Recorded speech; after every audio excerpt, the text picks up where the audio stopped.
And what is happening, everybody? It's your boy Blake Money Blake Weather. Welcome to another episode, Loaded Joes MMA podcast. I am your host, Blake Money Blake Weather. Hi, how's it going? How y'all doing on this? What is today?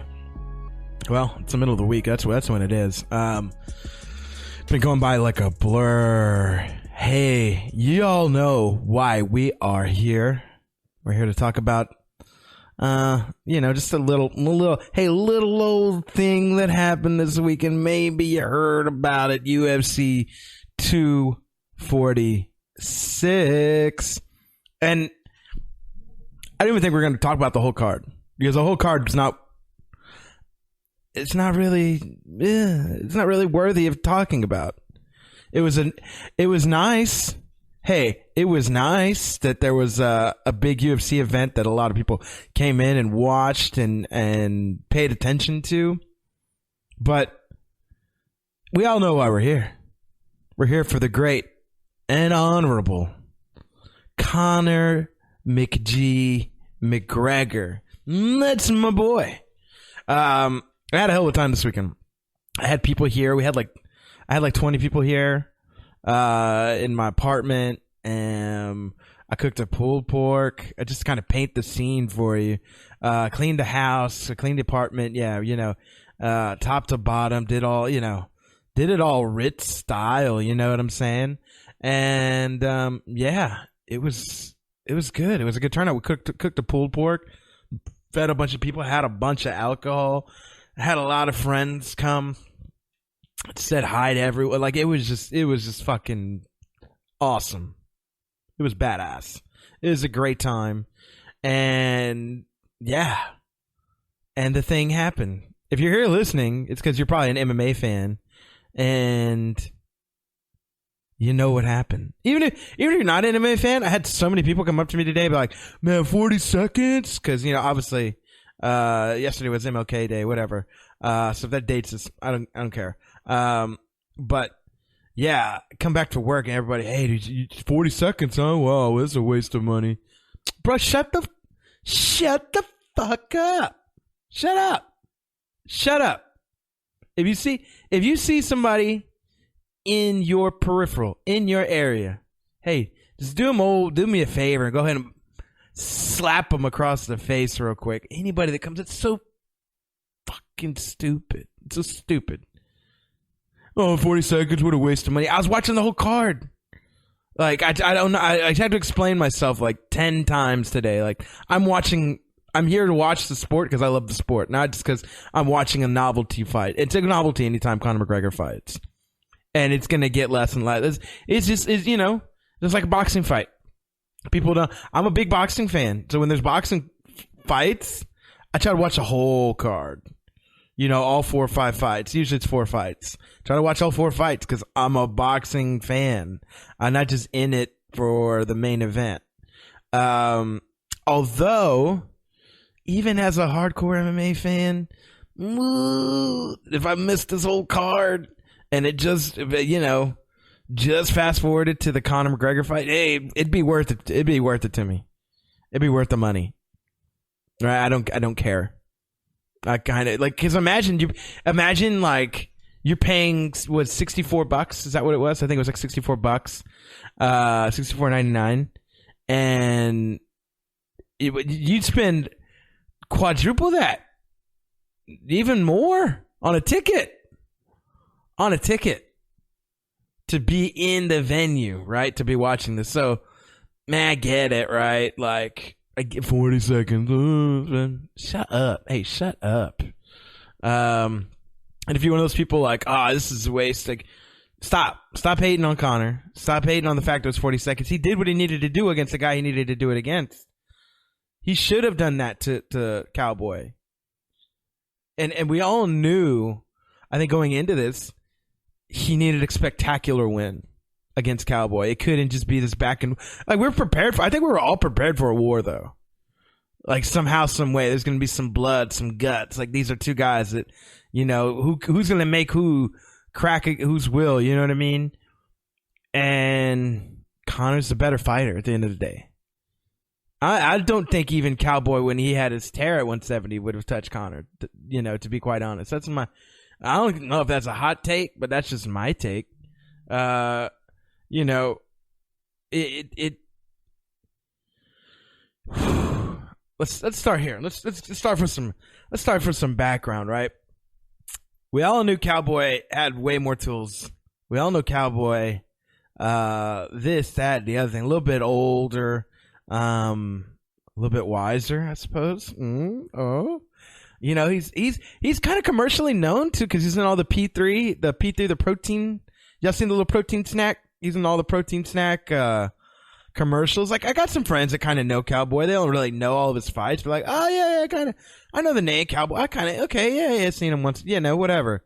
Okay, and it's good. That's real good. But Conor came in and did what he needed to do. Like, would y'all be more happy if he did a 5-round decision and beat Cowboy, or this? I think if he went 5-round decision, we'd be like, ooh, Conor kind of got hit here and there and looked like, ooh. Nah, this is the best way it could have played out. He did something I don't know what anybody else has ever done. Three KOs in 3 different weight classes. I was thinking about it. I'm like, oh, there's been other fighters that fought 3 weight classes, namely BJ Penn. But he don't have 3 knockout wins. He ain't got no win at 145. He's got some knockout wins at 55 and at 70, right? The Matt Hughes. That's it. It's 2 weight classes. Let's think about it. Randy Couture. I think he's got the heavyweight belt, right? I'm trying to think of probably back in the day he had some heavyweight wins with knockout, maybe ground and pound style. I feel like he was always a decision dude, and because that's what he did to Gabriel Gonzaga. That's how I got the belt, right? Yeah. So yeah, it was a ground and pound guy. Yeah. So I can't think of another fighter in the UFC, 3 different weight classes, 3 with KO wins in every single weight class. That's an impressive feat. Conor knows his shit. Conor knows what he's talking about. And so I want to use this first half of the show to kind of build up this, because there's something that I notice on I kind of noticed that I think a lot of people aren't talking about. So let's talk about the things that people are talking about. The shoulder punches. That's badass. everybody's seen shoulder punches. Listen, he's not reinventing the wheel. I think that there's a lot of people like, well, Conor's not the first to do that. So, well, actually, shut your turd mouth. All right? Let me talk. He's not the first to do this, and I don't think he claimed to be the first to do this. But the way that he described how he trained the shoulder punch, like these shoulder punches, and I don't think he intended it to do the devastation that it did. But when Joe Rogan was like, those shoulder punches, what was that? Like, is that something you trained? He's like, yeah, it's something I trained, changing the levels, right? He talked about changing the levels, and you get more, more pop.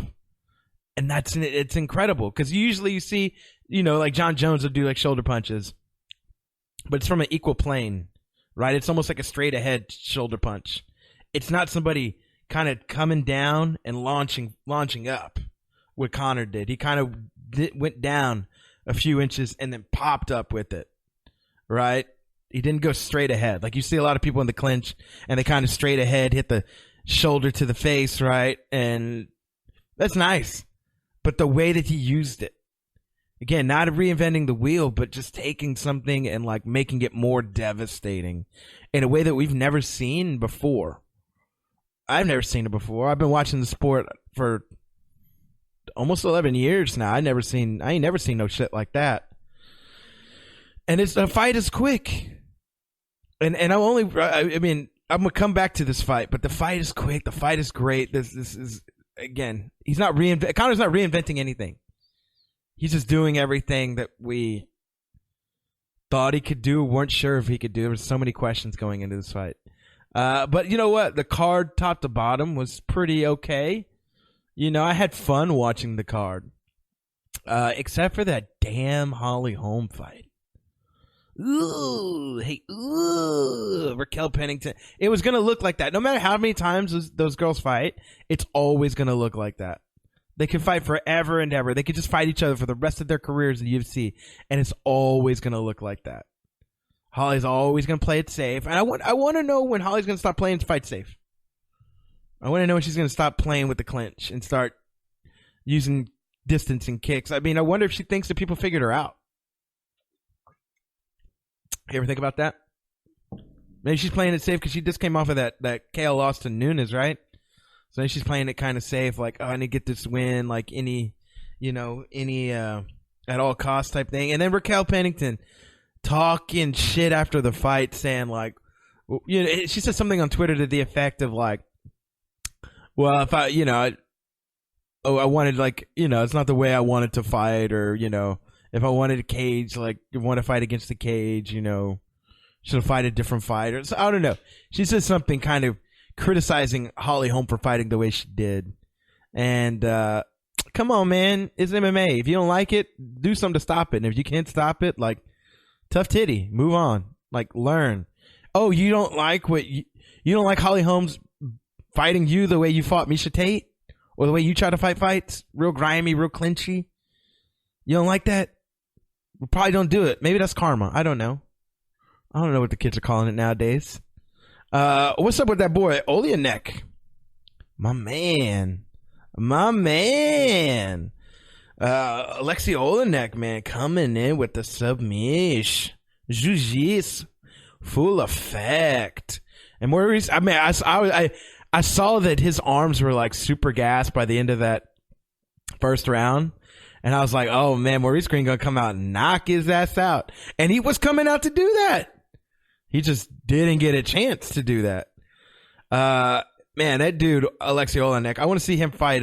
Can we see him fight Verdum? Can I put that? Is there a request line? Can I put that in somewhere? DJ, if you're hearing this, Ricka, put that shit in. Put that shit in, DJ. And then, man, my boy Anthony Pettis lost, man. That's always so sad seeing him lose. I feel very sad kind of seeing him on the back nine. Because I came up, when I started coming into sport, I started watching him when he was in WC on the up and up, man. If y'all remember, he was on a show called, he kind of made like there was an episode about him on the show called The World of Jinx. And this dude was a World of Jinx. He had the show where he kind of like, I think it was like 30 minutes, maybe an hour. And every show he kind of did something different. So like he like lived with this rapper and he's got this Mano. He lived with this rapper called Mano, and he like kind of saw what like Mano kind of lives, kind of very hoodie, and like Mano choked him. Right? It was crazy, bro, because he was like, man, white boy, you don't get this life, and like yada yada. But like him and Mano, like they were good by the end of it. But Mano very emotional. But he's got that song Above It All, I think. It's got like T-Pain in it or something.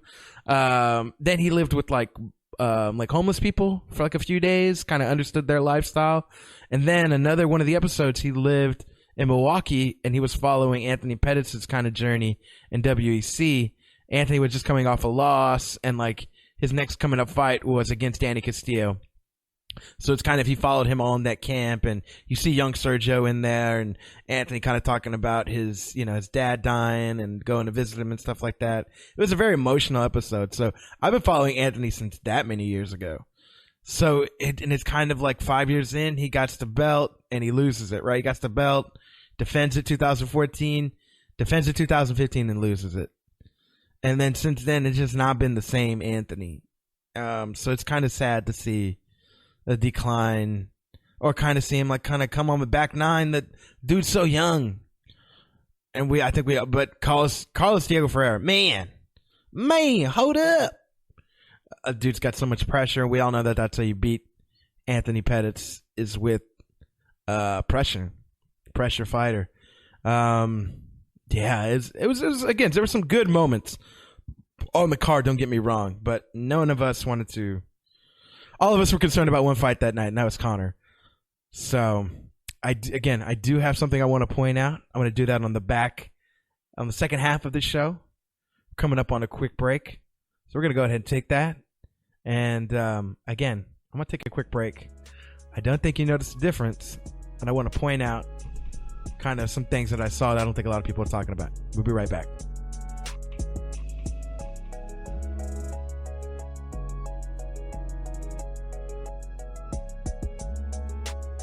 And we are back, and I don't think you noticed the difference. So let's get back to this Conor McGregor Cowboy fight, right? Because I want to point something out. A lot of people are talking about this is a fight where you can't tell a whole lot from about what we know about Conor McGregor. We just don't know a whole lot. We don't know anything. You know, you can't tell. Like, what can you tell? You know, kind of. I've heard some people say it's bad case scenario because you don't really know what works, what he trained on, whatever. And I've heard some people, you know, hey, we don't even know anything new about Conor McGregor. Pay attention, dumbasses. Pay attention to what the hell is going on in this fight. Pay attention, because we know a whole lot about Conor McGregor that we didn't know before. Let's count them out. Let's count a few things out. One, we do know he can take a long layoff and still come back and still win. That's a huge thing. There's not a whole bunch of fighters that can do that. Right? And coming off a devastating loss, too, like from Khabib. It was devastating. It was emotionally, right? And it was just kind of a mauling for 3 rounds. And, you know, he had a good round there, but there wasn't a whole lot of moral victory to pick up. He can come through all this adversity and still come back and still look like the Conor of old. Duh, we know that now. We ain't know that before. So yeah, we did learn something new. We learned that. You want to know what else we learned new? Conor McGregor, when he came back, his first move in this fight was an overextended left hand. Overextended. And then you notice Cowboy tries to go in for the double leg, kind of catches. Here's a shifty move right here. He didn't catch the knee that Conor caught him with because Conor was just coming in. When you throw a left like that, you try to plant your feet. You don't try to move, right? You don't try to move the back leg. But if you notice, when Conor overextended on that left and Cowboy went down for the double leg, Conor immediately moves the knee. And he moves it not just to move it like back or to leap forward. Because if you leap forward, your lead leg is going to lead you forward in the leap. If you notice, he almost becomes square. He almost gets into a square stance. It's because he noticed. He's still got his reaction time, man. He's still got his reaction time, baby. He's got badass reaction time at 170. Because as Cowboy goes down for that double leg, catches him with a little shifty knee right there. And it wasn't just because, oh, he's falling off balance. Oh, because a lot of y'all who are talking, I'll be honest with you, a lot of the people that are giving opinions, or maybe some of y'all listening to, don't train. So I listen to some of you, maybe you can pick a fight here and there, but to break down something to say we've not learned anything, y'all don't know what the fuck you're talking about. I'll be honest. You don't know shit about this. You don't know shit about the sport, really. You might know how to pick a fighter. You might know, what events sell good. You might know some things, the history about a fighter, who they win, they lost to. But you will never understand the anatomy of a fighter if you don't train. And I ain't seen y'all training. I'm friends with a lot of MMA podcasts. I'm gonna call y'all out. I'm friends with a lot of MMA podcast hosts. I don't see y'all training. And this is people that fans want to listen to. Probably listen to my opinion. I train. I'm in there all the time with fighters. And I'm telling you, notice this. Rewatch this moment of the fight. He overextends on the left.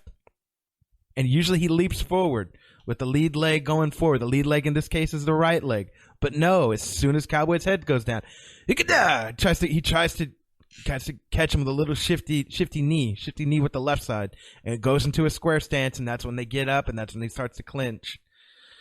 So his reaction time is there, and that's a beautiful thing. The next thing we now learn is Conor is now still adding weapons into his arsenal that are like things that me and you aren't even thinking about. The shoulders. He's looking for weapons in ways to make them more devastating. Right? It's like it's like the person who invented the gun, the very first musket, right? We need to have that invention of that weapon so we can get to, a rifle, right? A quicker reloadable rifle. We need to have that to get to a point where we can get a machine gun, right? Or a shotgun or something more powerful that's more it's more devastating in quicker fashion. Conor's that guy. Conor, again, he didn't invent. He's not an inventor of the muskie. He's not an inventor of the wheel. He didn't invent the wheel. He just refined it and made it a new thing. Something we haven't seen this. So what have we got so far? He can come off a delay and still look good. His reaction time is still amazing. All right. And now he's adding weapons we're not thinking about into his arsenal that are trying to catch people off surprise and catch them in weird positions. Right. And then, so let's take that. So he does the 3 shoulder bumps, kind of backs Cowboy up a little bit. He still knows the octagon. He still knows motion. He still knows fluidity as he backs him up, kind of breaking down the fight a little bit. And I also want to go over the octagon jitters, ring jitters. He got that out of his system. He talked about it at the end of the fight. He was like, I think Joe pointed out, he's like, you threw that left hand, and he's like, Conor was like, yeah, I got a little nervous. I threw me left hand, a little ring rust, but he got those jitters out of his system. So he gets the jitters out. He can come back off a delay. He's still got reaction time. He's still adding weapons. We're learning things, but y'all just not paying attention because I don't know shit. Well, I'm here to teach y'all. Money Blake's here to teach y'all because I love y'all. And it's probably not even you, the fan. The other fans are like, oh my God, I ain't never heard no shit like this. And probably some other people are like, man, I wish I would have thought of that if I would have trained. Hey, you can always hit me up. I can always give you advice. But it's fascinating. Then he still understands octagon control. He still knows distance. Cowboy threw that kick, missed, didn't even hit him. Wasn't phased. I forget if he blocked it or not, but it didn't land, didn't do nothing. And then Conor, in complete Conor fashion, kicks him in the head. And I think Cowboy kind of blocked that too, but it went around the guard too, if you notice. Kind of went around the glove and just popped him in the back of the head. Kind of clubbed him a little bit. So it was like not just the impact of the foot, but the force that the foot was landed with. Conor still got kicks. Then another thing we now know about Conor is he's still got the killer instinct. He's still got the killer instinct. His precision hasn't left him. I mean, can we think about it? Is there one thing besides that first punch that he didn't land? For real. He landed shoulder bumps. He might even landed a knee before then, and then shoulder bumps, and then the kick, and then punch after punch and no wasted motion. I think that's the key here. No wasted motion, and he completely knew. We all knew Cowboy's slow starter. Come with aggression. If you're precise with your having aggression is one thing. Having Gaethje aggression or having I don't know, RDA aggression even. Remember when RDA pieced up Cowboy, sent him packing? When Cowboy tried to get the belt when we had the title fight, I think it was the end of 2015. I think that was the fight. The end of 2015. It was him and RDA disposed of him in one round. And it wasn't even this quick. This is the quickest Cowboy's ever been finished. So let's keep going. Precision, still got it. Aggression, still got it. Understands his opponent's weaknesses, still got it. Game planning, still got it. We're we're learning things. We're learning where Conor's at now. We do not walk away and say we didn't learn shit about Conor McGregor, because there's a whole bunch to be learned from, even in this 40 seconds. This is as flawless of a victory as you get. And it exposes weaknesses. Even if you're going to go fight Cowboy next, it exposes weaknesses if you can exploit them. I mean, Cowboy's going to walk away and be like, yeah, I don't need to get shoulder bumped no more. I don't need to do this. I don't need to do that, right? But you're going to have if you have holes, you have holes. It's a bit of that, can't teach an old dog new tricks type thing. And I think he's well set in his ways. He's going to have the holes he has. If he didn't have those holes in the first place, Gaethje wouldn't have knocked him out. Conor wouldn't have knocked him out. Both in the first round. So we've learned some things about Conor. And some of y'all be like, man, that's kind of a stretch. You know what I mean? He's kind of stretching. No, look, go rewatch the fight, man. And think about all the questions you had before Conor fought, and then think about all of them were answered. If he's answering questions, that means we're learning things about him. That means there's things to be gained from this fight. And a lot of people aren't going to talk about this. Everybody's going to talk about, well, we didn't learn any. We don't know. I'm waiting for, I should probably watch Chael Sonnen. Chael Sonnen always has a good hot take. But most of them, are pretty, is based in fact. Also, I like Brendan Schaub's takes. Sometimes he doesn't go as breaking. He doesn't break fights down as much as I like him, or as he used to. As much as I like somebody like Luke Thomas. Luke Thomas sometimes a little condescending for me, but hey, I love him. Jack Slack will probably do a good job. But I'm eager. I want to hear one of these guys' opinions that I like that are analysts break down the fight in this way, where we're saying, hey, actually, if we step back, we did learn something.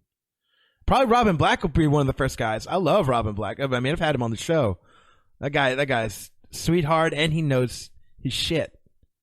So I'm just saying, what's the one thing people aren't talking about? It's that we did learn something from the Conor McGregor fight. And the people that I'm trying to expose y'all eyes, trying to make y'all woke. And Conor is still as aware as ever. By the end of the fight, he was pointing out everything. I did this, and they can't handle this, and we practice the shoulder bumps, and shoulder punches. He's still learning. He's still learning new tricks, or kind of old tricks, and kind of polishing them up and add them to his arsenal. That's a beautiful thing. That's a dangerous Conor. I don't know who. I'm not going to speculate who we're going to fight, who he's going to see him fight next. Probably going to be Jorge Masvidal, but we'll see, man. But that's my time. Thank y'all for tuning in so much. Loaded Joes MMA podcast. You can find us on the. If you're listening to us, it's either here on the podcast channel or on the RTF network. So shout outs to you guys. You can follow Loaded Joes MMA podcast on Twitter, Facebook, Instagram. Anywhere podcasts are, that's where we are. iTunes, Stitcher, Google Play. Find us. Type us on Loaded Joes MMA. It'll be under the Unfiltered Bachelor banner. So go ahead and find us there. You can follow me, Money Blakeweather. Facebook, Instagram, Twitter, Snapchat. It's all Money Blakeweather. I want to thank y'all so much for tuning in. I think we got a fight card that's coming up weekend. I don't really want to talk about it. I want to talk about Conor, because Conor, man, I love me some Conor. So we'll catch up next week. I'll see y'all then. And shout outs to our sponsor, UFC Gym, South Austin, 512-292-1900. Hit them up for all of your training needs. If you're here in Austin in training, maybe you'll bump into me. Until next week, I'll see you, folks. Peace.